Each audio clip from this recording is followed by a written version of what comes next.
Did you think it was over? The Baldur's Gate 3 era is just beginning. I know I keep talking about Baldur's Gate 3's success, but Good. it's actually pretty insane what's going on here. It keeps topping itself every day. Reviews still overwhelmingly positive, 96% from almost 100,000 recent reviews. Metascore still at 97 from 26 critic reviews now. User score still in the green, over 9. That's already 2k more user score than yesterday, if I'm not mistaken. So that's also good. 0.0. We got OpenCritic now, relaying that the top critic average is sitting at 97%, and 100% of critics recommend this game. And it's even more insane to look at where Baldur's Gate 3 stands now in Metacritic and OpenCritic's best reviewed games of all time. Tony Hawk's Pro Skater 2, deserved. Absolutely deserved. On Metacritic, you can see right here, Ocarina of Time still number 1, but scrolling down, you'll find that Baldur's Gate 3 is at number 15, and that's without taking into account that there are multiple versions of Grand Theft Auto 5 and 4 listed here, so if you take those out, Baldur's Gate 3 would actually be in 12th place, the 12th best rated game of all time, right behind the legend. I mean, it's understandable, honestly, that Baldur's Gate, this is going to be probably a hot opinion, but is kind of worse than GTA 5? Because, you know, if we ignore the online version with the microtransactions, which is, by the way, something that almost no one plays, then, well, the campaign is amazing. It's absolutely 100% without question amazing.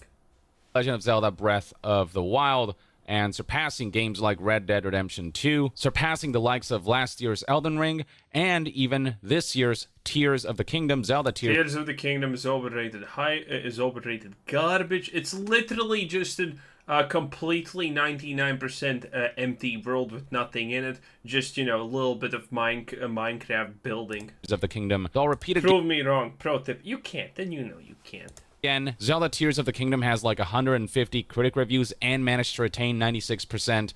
Currently, Baldur's Gate 3 has about 26 critic reviews. So I feel like we definitely need to wait for more reviews to come in before we can determine where the Metascore will ultimately sit.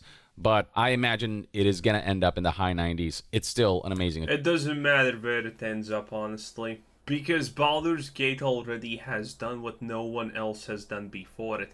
It has completely broken the triple gay. Well, they are pretty gay, so, you know, not even a Freudian slip, maybe. The AAA gaming industry. And they now see it, and they fear it. They fear the success that this game has, and it's amazing. Achievement. And then on OpenCritic, Baldur's Gate 3 has actually taken the crown from all other games. If you go to OpenCritic right now and browse through the top rated games of all time on this website, you'll see that Baldur's Gate is sitting at number 1 with a 97% score. Second place is Mario Odyssey, followed by Breath of the Wild and Tears of the Kingdom, as well as Red Dead Redemption 2, Elden Ring, God of War, you name it. Incredible games all around. Oh, and Persona 5 also. Yeah, that's also a really good game. Over here. This has all been incredibly unexpected, not just for the gaming community and for the gaming industry, but for the developers as well, who were confident in their product and thought was going to do good, but they didn't expect it to pull the numbers that it did, both critically and commercially. And, you know, for players, a lot of people... No one expected them to do this good, honestly. They themselves expected, by the way, 100,000 players. But they got 100,000 in the first day. And keep in mind, there was no pre-download, and it was a 100 plus gigabyte game. So, you know, a normal person would say, yeah, probably, you know, it's like gonna triple. Best case scenario, right? But no, it didn't triple. It 8 times that, which is absolute insanity. And the fact that by the way, AAA could have actually gotten a little bit out of this mess. But no, they all as one screeched and cried in the corner about, oh no, we can't make games with a soul. We can't make games for the players. We can't actually care about the product. Because that's wrong. Yeah. If they didn't do that, I think a lot less people would actually hear about Baldur's Gate, because one of the most impressive things about this conversation is the AAA absolute unquestionable meltdown. Oh, they have 400 people working. Blizzard has like 20k people working for them, and look at what they do with more time. Yeah, they do less with more. It's insane. Thought, Baldur's Gate 3 is probably going to be a really good game, but to see it skyrocket and to see it go on a meteoric rise that's topping just some of the most renowned games, it's just really wholesome to see for a game that's so well deserved, for a game that is such high quality and is so ambitious and realized its ambitions without BSing customers through its marketing or through its business schemes or whatever. It's just purely a video game you buy. Did it even have marketing? I have never seen a Baldur's Gate 3 ad or anything, honestly, in my life. That's also kind of crazy. And you get to just immerse yourself in. And things get even more insane if we look at the most recent concurrent player numbers on Steam charts and or Steam DB. I've talked previously about how this game continues to rise in its daily peak concurrent player numbers. Its all-time peak record continues to be broken, and it's happened yet again. And this is despite the fact that the game has been out for 10 days now. It launched on August 3rd to roughly... People just see and hear how good this is. Like, I get the recommended on YouTube constantly, currently, like, small tidbit cool moments of Baldur's Gate 3, by the way. People doing crazy things, and it's just great. Obviously, you want to play it. Almost 500,000 players, 471,000 was where it peaked when the game launched. Then that went up to almost 600,000 players, about 591,000 players. Then the all-time peak went all the way up to 700,000 players on August 5th. And then a new record was achieved the following day on August 6th when the game... Bruh, at this point, you just need to buy the game and log in so it breaks even more records. Broke over 800,000 all-time peak concurrent players, 814,000 to be precise. Now, for some time, that's where the record stayed at. From there on, we saw the peak concurrent players diminish a little bit, but still maintaining 600,000 to 700,000 players on the daily, which is mighty impressive, given that this is a single-player game, and it shows that players are engaged and were intent on finishing the game and were absorbed by the content, and it made them want to keep coming back, so that was great. Then we started to see that number rise again, so it grazed 800,000 players on August 12th, 2023. But then fast forward to today, August 13th, 2023, and the record for all-time peak concurrent players has been broken yet again. The highest we saw it was again back in... Bro, imagine Game of Thrones, the last 2 seasons, had just 100 of the care put into them as Baldur's Gate 3 has. No, the world would have been a better place. August 6th, when it reached roughly 814,000 players. 7 days later, 1 week later, that record will be broken by a whopping 60,000 players. The all-time peak concurrent players for Baldur's Gate 3 now is sitting at 875,343 players.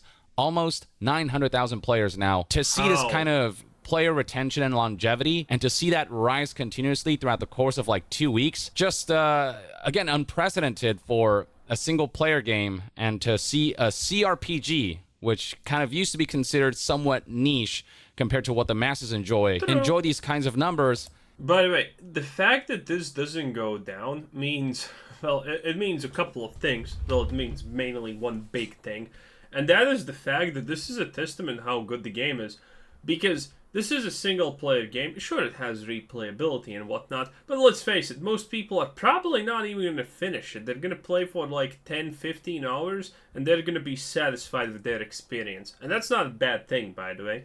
That's how just this works, right? It's the fact that it went up, people played it for multiple days, then some people dropped it, and now maybe they're returning, maybe more people are playing it, and it's staying up. A chart like this should look something like, Elden Ring, where it just goes down because, well, people have experienced it, people have beaten it, and that's pretty much it. No, but this keeps staying. This is alive for such an amazingly long time. It's unreal. And that proves how good the game is, because it's making people play it for an extended period of time. They're not finishing it. Well, when they finish, they're going to stop playing it.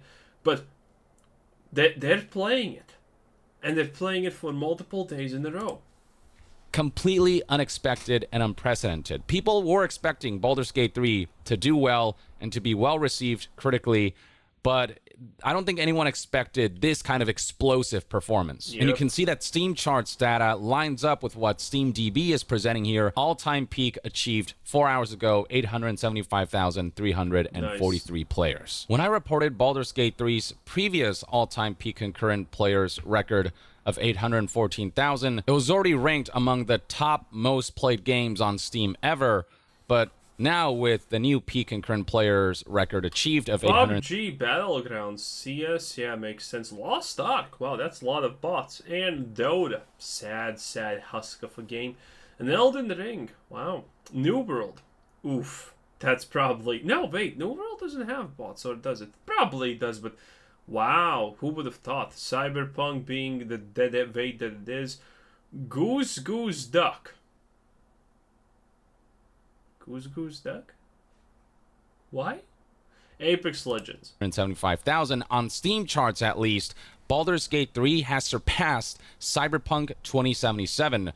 Though data on this game varies depending on which website you look at. SteamDB, Cyberpunk is sitting at 1,054,000 players. So on this website, Baldur's Gate 3 is some ways off, but still, it is at number 9 and Still is amazing, just shy of beating Hogwarts Legacy's 879,000 Also an amazing game. all-time peak concurrent players. And at Wait, this... actually, Hogwarts Legacy has 9K concurrent players still? That's amazing. New World is trash. Don't play it. Don't buy it. Everyone who says that this game is worth it is lying to you, or they really enjoy woodcutting, mining, or, I don't know, some kind of gathering. I enjoy mining. It's pretty cool. But other than that, garbage game. Elden Ring actually has a decent... Wow, look at that. That's not bad. That's actually extremely high. Cyberpunk, still kind of good. Dota, trash. Lost Ark. Well, they just made it more reasonable to actually do all the Chaos Dungeons and Guardian raids. So, you know, this is going to go down, because, you know, they're making the problem that this game is facing even worse. It is what it is. All-time peak concurrent players. And at this point, we're just splitting hairs. No matter where Baldur's Gate 3 ranks in Steam's most played games of all time, in terms of peak concurrent players of all time, it's abundantly clear that the game has gone on to sell incredibly well. It'll likely sell tens of millions of copies. And this is, again, just... It most likely already has done that, by the way. Because a lot of people just buy a game and they don't even install it. That's also a true statistic that probably a lot of people don't know.